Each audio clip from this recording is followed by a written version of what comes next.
This is Grant Hardin, a 50-year-old police officer hiding a horrifying secret. Grant has been apprehended on suspicion of murder, but as it would later transpire, his crimes and behavior were so bad that in his interrogation, he tried everything he possibly could to escape. On the 23rd of February, James Appleton had pulled into a parking lot on Ganridge Road to take a phone call with his brother-in-law. Suddenly, a loud banging sound was heard over the phone, and the line went dead. A passerby had spotted a white Chevrolet Malibu parked behind James's car that immediately sped away after the loud noise. When the passerby went to check on James, he was lying dead at the wheel with a gunshot wound to the head. Gateway, Arkansas is a small town of 400 people, so the owner of the Chevy was quickly determined to be Grant Hardin, a 50-year-old police officer who had lived in this town his whole life. Later that night, Grant's vehicle was stopped at a police roadblock after taking his family out for dinner, and he was quickly brought in for questioning. But unfortunately for everyone involved, Grant's experience in law enforcement would prove to make this interrogation one of the most excruciating and difficult that Arkansas police had ever had to deal with. I'm Detective Chamberlain. I know we have James Chamberlain. Okay, yeah. Did you used to be a police officer somewhere? Or, I recognized you, but I wasn't 100% sure where I knew you from. But somebody said that you used to be a police officer in Gateway or something like that. Okay. The interrogation begins casually as Detective Chamberlain opens with questions about Grant's career. As they're both police officers, he assumes he can strike an immediate middle ground with him, building trust between them and hopefully getting him to relax so he'd give up information easier. A strategy that he'd soon find out had the opposite effect. Grant is then read his rights, but decides this is where he's going to start making it difficult for the detectives. Here's the thing. I want to talk to you about what you've done today, okay? Can you just take me through when you woke up this morning to when you got stopped by the police out there in, what's the name of that road that you were on? I'm sorry, I'm going to drop Gantt Ridge? I'm not going to say anything after I've been read those rights yet. Okay. Well, I don't know what's going on. I am kind of sickly to what I'm here for and things. Up until this point, Grant hasn't been told what he's been brought in for, and states that he's feeling sickly given the circumstances he's been put into. Given his disturbing body language, he may also be feeling exposed and somewhat inferior due to being the suspect of a case instead of the detective for the first time in his life. So you don't want to explain what you've done today? Did you? Is there a reason behind that? What was the first thing said? I have the right to remain silent. Okay. So you're telling me that you don't want to talk to me right now? Okay, cool. Hang tight right here for just a few minutes, okay? As is normal in a case like this, the detectives leave the room for a few minutes to talk about how they're going to handle the interview. And not only does it give them time to formulate their approach, but it also gives the suspects time alone to worry about what could be going on and form anxiety regarding their situation. At the same time, though, it may also give the suspect a moment to collect their thoughts and generate their own story and approach to the interview, putting the detectives on the back foot instead. By the way, I'm Detective Cordier. I think we've met once before. Probably so. Yeah, I think so. Okay, so I don't know if I scared you at the beginning or what, but that's why I was trying to, and I can't, you see the position that I'm in. I can't tell you why you're here, but at the same time, I need to rule you out into something. Does that make sense? When the detectives re-enter the room, they try an obviously different approach, this time attempting to set Grant at ease, stating that they just need to clear him from any wrongdoing, and then he's free to go on his way. Many people would, at least subconsciously, be inclined to open up a little more in an attempt to get out of there as soon as possible. But Grant has other ideas. Would you be willing to talk to me about your day, knowing that I need to rule you out of something, or like I'm just, if you didn't do anything wrong today, you have nothing to worry about? Yes, I would have liked to, but before the rights were read. So okay. Not knowing what's going on. Yeah, and you understand as a detective, we read those rights to everybody who comes in here. It's not just you. It happens to everybody that walks through this room and talks to us. As a former police officer, Grant is fully aware of all of this. He knows everybody that's interviewed, innocent or not, has to be read these rights, which essentially completely invalidates this as the real reason that he isn't talking. He's just using it as an excuse to refuse to talk, and possibly to even stall for time. I guess my question is this, knowing what I just told you, I guess if it was me and I was if I was in your position, I'd be like, hey, James, I did this. Or Grant, I did this. I was at, here, here, here, and here. And I would just be done with it. But at this point, like, I can't clear you from this because you could still potentially be a suspect. I don't know if I'm not explaining it right or what is going on here. It fine. I just have to, once the rights have been read, I have to, it says I have the right to be silent. Yes. Okay. Just tell me this. I know you were a police officer before, right? You're a police officer in Gateway? It's an easy yes or no. I'm being silent. Well, I can see that. We can do this all night. I mean, it doesn't bother me. You're going to continue to be a suspect until I find out otherwise. Okay. Unfortunately for the detectives, Grant is exercising perfect form within this interrogation. Refusing to talk greatly hinders the investigation as a whole and completely prevents the detectives from making progress, all while being completely legal. This is why Detective Chamberlain is starting to appear visibly annoyed and decides to take a break from the interrogation, as letting emotions take control in an investigation like this can be extremely dangerous for the detectives. But once again, this time alone can also give the suspects the chance to come up with a plan.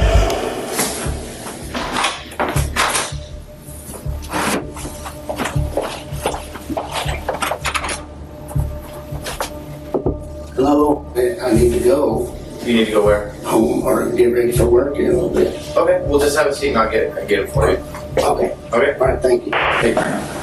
Yes, sir. The other officer told me you want to talk to me again. What's going on? I'm just ready to go. Okay. And I'm not ready for you to go yet, so you're not going to be able to go. I've got other things that I'm doing right now, so. I was gonna go. Oh, no, you're not going to tell go. you that. Okay. Yeah, no, you're not. But I wanted, okay. Perfect. Thank you. Oddly enough, in many other investigations like this, now is around the time where an officer may attempt to come to a decision regarding the suspect. The interview is obviously at a complete standstill and no progress is being made in any direction. The standard protocol would be to either gather the information needed to charge the suspect for a crime or release them based on a lack of evidence. But whether the detective thinks he can extract more information or if it was an ego-based decision, Grant is told to stay and continue the interrogation.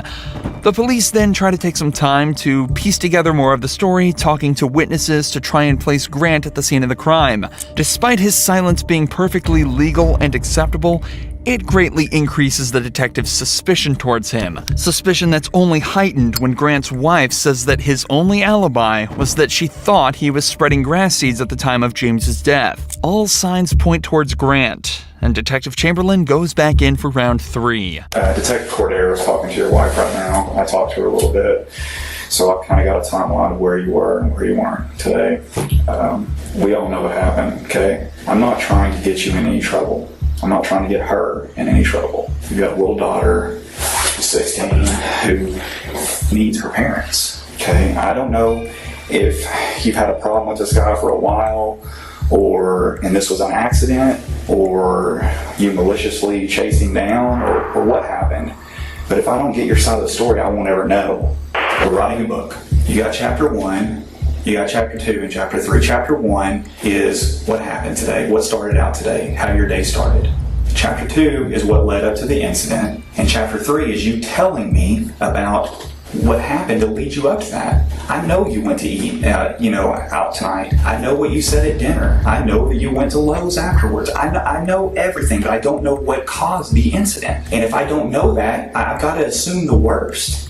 I'll let you think about it. I'll give you one more chance here in a few minutes, and I'm not going to talk to you anymore. I'm telling you that. Well, what happened? I know, you know. We have witnesses that put you there. They physically ID'd you. The 2 cars that drove by. Look, man, I just want to know why it happened. I'm going to sleep good tonight regardless. I don't think you will. At the time of the murder, when the 2 cars were parked up beside each other, the man in the white Chevrolet waved the passerby past before the gun was fired. As they passed, they were able to get a good look at the driver.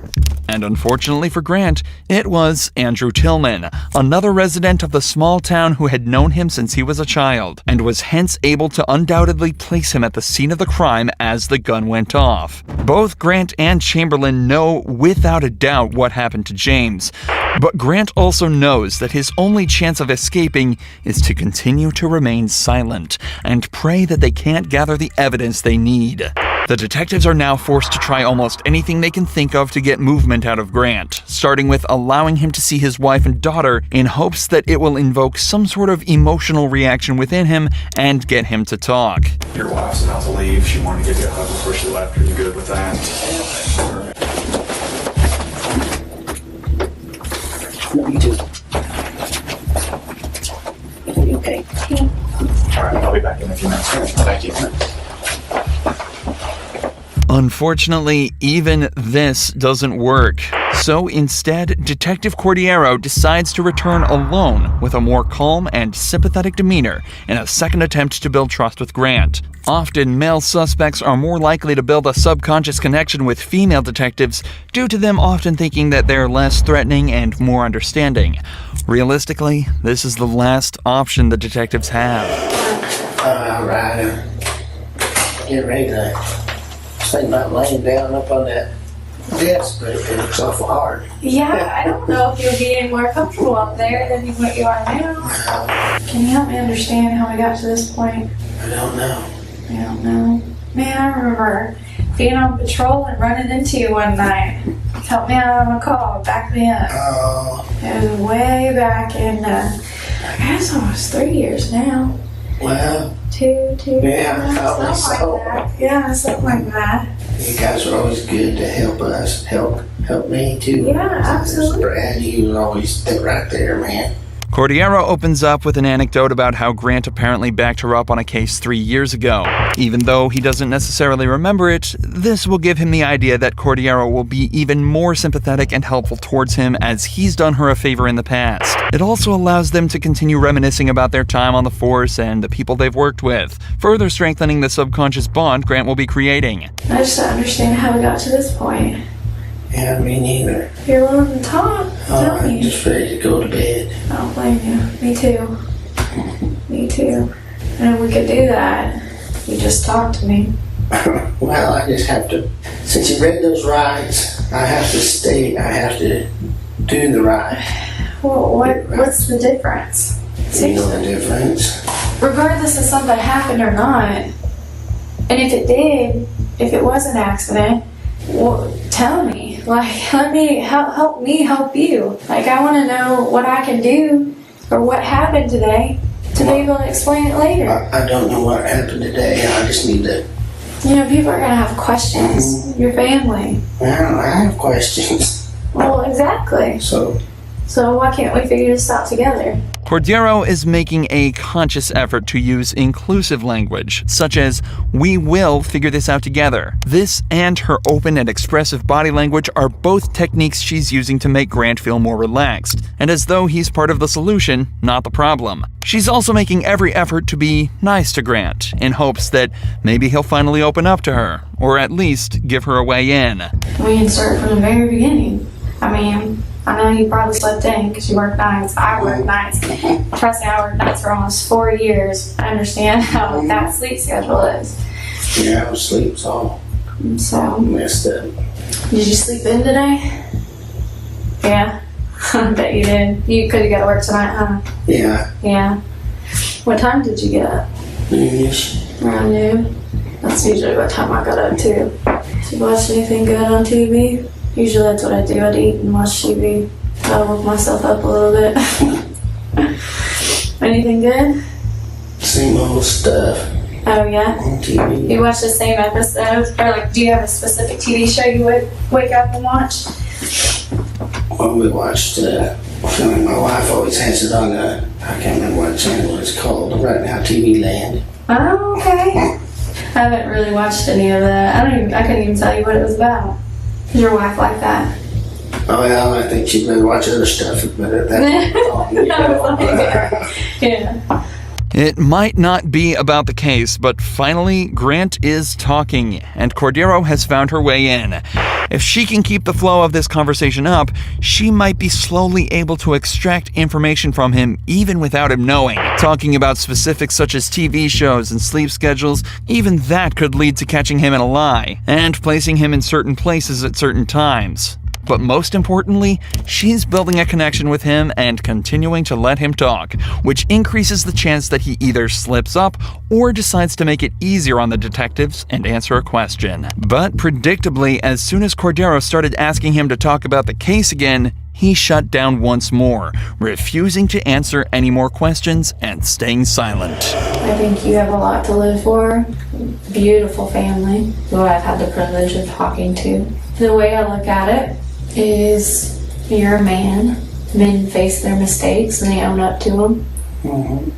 And they figure out what happened and figure out how to solve it and move on.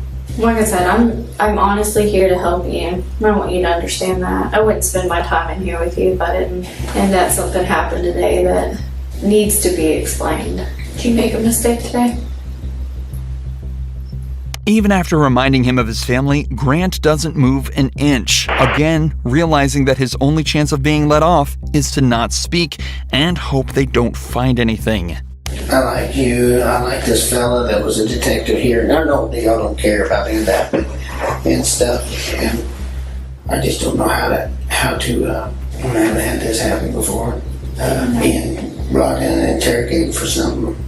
So I know you don't care, but I just don't know how to be silent. Sitting over here looking like a jerk. No, you're not. That honestly, you are far from that. You're very polite. Don't you know why you're here? I appreciate you guys, and I'm just gonna get a lawyer. Yeah, it's up to you. But You can obviously something's going on, and I need one. I just want to hear your side, but I want to get a lawyer. After hours of almost pointless back and forth, Grant finally asks for a lawyer, meaning the detectives can no longer question him, and concludes the interrogation. But this is far from where the story ends. Between this interrogation and the final court hearing, Grant and his lawyer both realized that there was simply no way he was going to be released scot-free. Not only was there a man at the scene of the crime who all but saw him pull the trigger, people were also starting to realize that he'd actually either been fired or resigned from 3 different police force jobs before becoming the chief of police in his hometown. So, on October 16th, 2017, he pleaded guilty to the first-degree murder, but refused to reveal his motive, leaving each member of James Appleton's family without closure to this day. However, as Grant was being prosecuted, a shocking revelation was made that turned him, a murderer, into a senseless monster of a human being. As his DNA was being taken, they realized it was already in the system, under an unknown name, for a crime committed almost 20 years ago. In November of 1997, a teacher at Frank Tillery Elementary School went to the teacher's lounge bathroom only to be met by a man brandishing a gun that forced her into a stall. The man then raped her and fled, taking care not to touch anything or leave evidence behind, except for the he left on her clothes. Local police did everything they could to identify the perp, but after 20 months of effort, the investigation went cold until 20 years later when Grant Hardin's DNA was found to be a perfect match. And because Rogers police had obtained a John Doe warrant back in 2003, allowing them to arrest an unknown suspect and bypass the statute of limitations, he was hit with the 14-year sentence for his on top of the 21 years for the murder of James Appleton.